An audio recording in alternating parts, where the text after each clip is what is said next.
જય મુરલીધર જય ઠાકર મેં રમણ આહિર.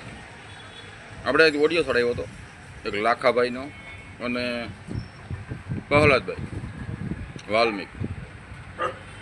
તો આપણે સવારીની કોશિશ કરી હતી સમાધાનની, ભાઈ આપણે ઓડિયો નથી ચડાવવો, સમાધાન કરી નાખો. તો પણ આ લાખાભાઈ છે એ બહુ મહિના નહીં કંઈ, એટલે આપણે ઓડિયો ચડાવી દીધો.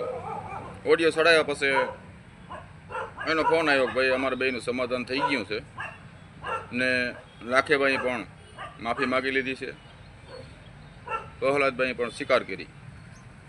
કંઈક કાયમી ગયા હોય એટલે પાણી અલગ રાખ્યું, કંઈક તમારાથી અબડાઈ આવું કંઈક લાખાભાઈના ઘરના કીધલ. તો એ મેટલ પૂરી થઈ ગઈ છે અને આપણે ઓડિયો તો ડિલીટ નથી કરતા, પણ આપણે એનો માફીનો વિડીયો પાછળ છે એ આપણે મૂકી. એટલે આપણે એવી વિનંતી છે કે હવે લાખાભાઈને કોઈને ફોન ન કરવા. એ બે ભાઈના સમાધાન થઈ ગયા છે, સમાધાન થઈ ગયા એટલે એને આપણે ફોન ન કરાય. એટલે આ વિડીયો મૂકવાનું કારણ એ છે કે હવે લાખાભાઈને ફોન ન કરવો અને પ્રહલાદભાઈ પણ બે ભાઈઓ સમાધાન થઈ ગયા છે. તો આપણે ત્યાં કંઈ હળીમળીને રહ્યો, કોઈ આ જાતિપાતિના વાડા ના કરો. એમાં આપણે હવે સમજાવ્યા હતા, આપણે ઓડિયો ચડાવવો નહોતો પણ છતાં ના માને એટલે ચડાવવો પડ્યો. તો એનો માફીના ઓડિયા પાછળ છે, એ માફી માગે છે કે ભાઈ હવે આવી ભૂલ નહીં થાય. તો આ બધું વિડીયો શેર કરી દો, લાઈક કરી દો. જય મુરલીધર જય ઠાકર.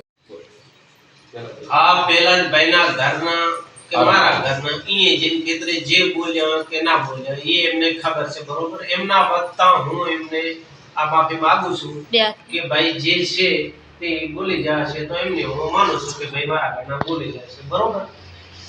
અને હવે જે છે આ હું એ વત્તા એમની માફી માંગુ છું.